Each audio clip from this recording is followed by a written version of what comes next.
Sem dúvida nenhuma, teve um avanço significativo depois que os negros brasileiros começaram a se articular. Isso foi logo depois da chegada de Getúlio Vargas ao poder. A gente está falando de 1930, e em 1950 surge o Teatro do Negro. Então, a gente, com Abdias do Nascimento, com Ruth de Souza, a partir daquilo há um movimento de autoafirmação do negro brasileiro e da sua africanidade. A partir disso, a gente sabe muito bem que a inserção do negro só foi possível por parte dessa articulação, né? O início do século XX foi muito cruel em todo o mundo, porque havia um conceito de arianismo, né? Um conceito que foi utilizado pelo comunismo, deturpado, né? Não o marxismo, que previa a inclusão de todos os segmentos sociais, mas o stalinismo, né? Que se apropriou do pensamento de Marx e transforma a ideia de raça pura, de exclusão, de criação de um modelo de super-homem e de uma raça que deveria dominar o mundo. Também o mesmo conceito se apropriou. Movimento internacionalista que você está dizendo. Internacionalista. Que a gente sabe que isso teve focos específicos em alguns países da Europa, como, por exemplo, a Itália, a Alemanha e a própria Rússia.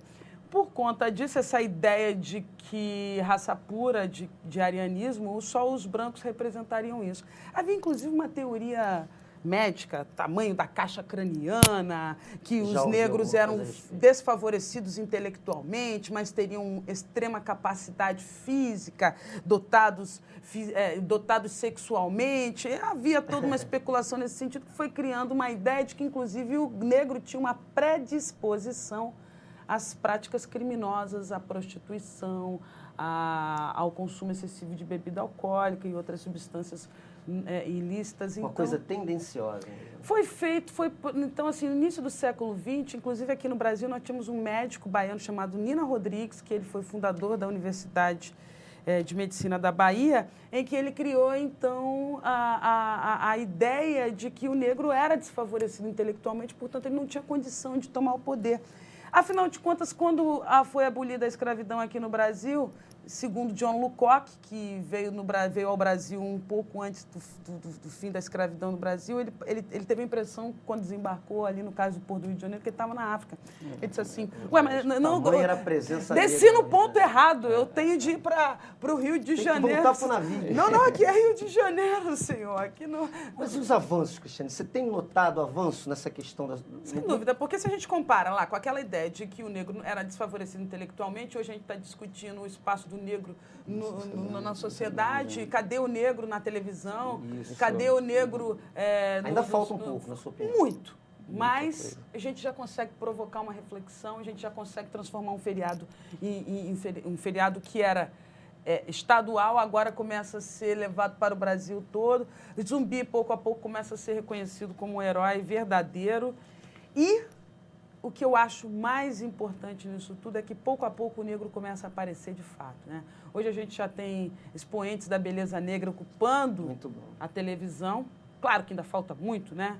Somos 46% da população, mas temos... A própria Globo, monopolista das teledramaturgias no horário nobre, já vem aumentando a presença do negro. Isso é um reflexo. É uma constatação. É um reflexo. E a gente não pode negar que é importante, muito embora algumas belezas apresentadas, as belezas tidas como negras, elas ainda estão ali naquele limiar do branco e do negro, não, uma miscigenação ali, um nariz afilado, um cabelo assim meio na chapinha, poucas ainda se autoafirmando na sua negritude. Então, a gente ainda tem aquela confusão que tem que ser negra, mas quase sendo branca, sabe assim? Então, não pode, tem que ser negra com a chapinha, né? Exatamente. Né? E o Fábio? Fábio, você está percebendo também esses avanços? Sim, sem dúvida. Esse movimento de inserção, né? Sem dúvida. E, assim, é só para pontuar que o racismo é um fundamento que foi possível a expansão do capitalismo dentro do mundo. Verdade. Quer dizer, o racismo parte de uma ideia de um grupo que tem um biotipo específico, que tem uma ideia específica de mundo, que tem uma espiritualidade, e a partir disso eles se acham superiores a outros diferentes desse determinado grupo.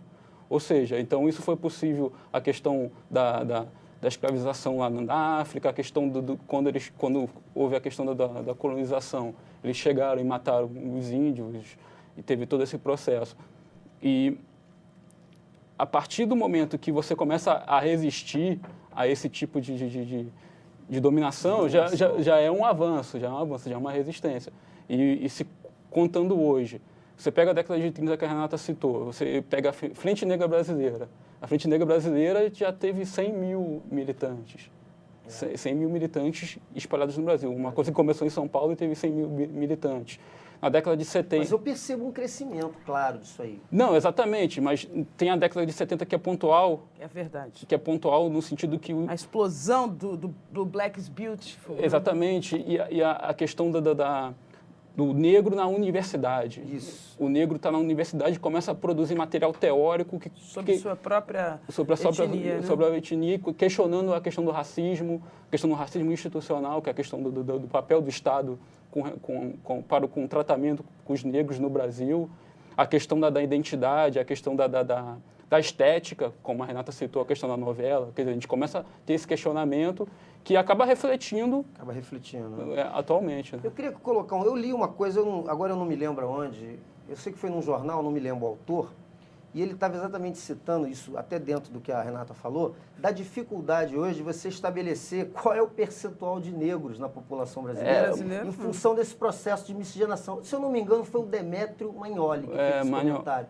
Na verdade, essa dificuldade de estabelecer hoje isso no Brasil. Antes de mais nada, o Magnoli está dando uma de sociólogo, na verdade ele é geógrafo. Ou seja, ele está partindo... E ele nunca tinha escrito nada sobre relação étnica. Ou seja, existe um direcionamento claro com relação a essa inserção dele, esse levantamento dele como um teórico das questões étnicas raciais brasileiras. Eu quero te dizer que eu discordo da maioria das opiniões do Demétrio. Acho ele um ativista e, na verdade, meio de centro-direita. Não, sem dúvida. E tem uma coisa importante que o movimento negro trouxe, é a questão da autoafirmação. Ou seja, o cara se autodeclara negro. E a última pesquisa do IBGE, 51% da população brasileira se declara negro. Mas aí, Renato, não tem aquela história de tentar se beneficiar das questões das cotas? Será que essa declaração que faz hoje não é pós-cotas? Acho uma discussão tão idiota, me desculpa, mas acho que isso é o fim da picada da argumentação da elite branca que não quer desocupar as vagas das universidades estatais, das universidades públicas. Isso é que é a verdade. Você hoje entra numa universidade do estado do Rio de Janeiro, UERJ, o pátio lotado de carros novos, as vagas ocupadas pelos meninos que saíram do Santo Inácio, os meninos que saíram do Sacré-Cœur, os meninos que saíram de grandes colégios particulares do Rio de Janeiro. Quer dizer, o pai gastou com aquele menino 15 anos de educação com mensalidade a R$ 1.200, aí chega na hora de pagar 4 aninhos de faculdade, bota ele e ocupa a vaga da universidade pública. Acho que isso é um discurso elitista que não cabe. Acho que... Eu vou só te pedir uma coisa, esse é um tema polêmico, queria abordar ele agora na volta do intervalo, até porque eu percebo que isso divide um pouco o movimento negro, né? Essa questão das cotas. Então, deixa a gente ir para um intervalo de apoio cultural e na volta do intervalo a gente entra na polêmica questão das cotas raciais, né? Nós vamos dar um break e voltamos já. Não saia daí.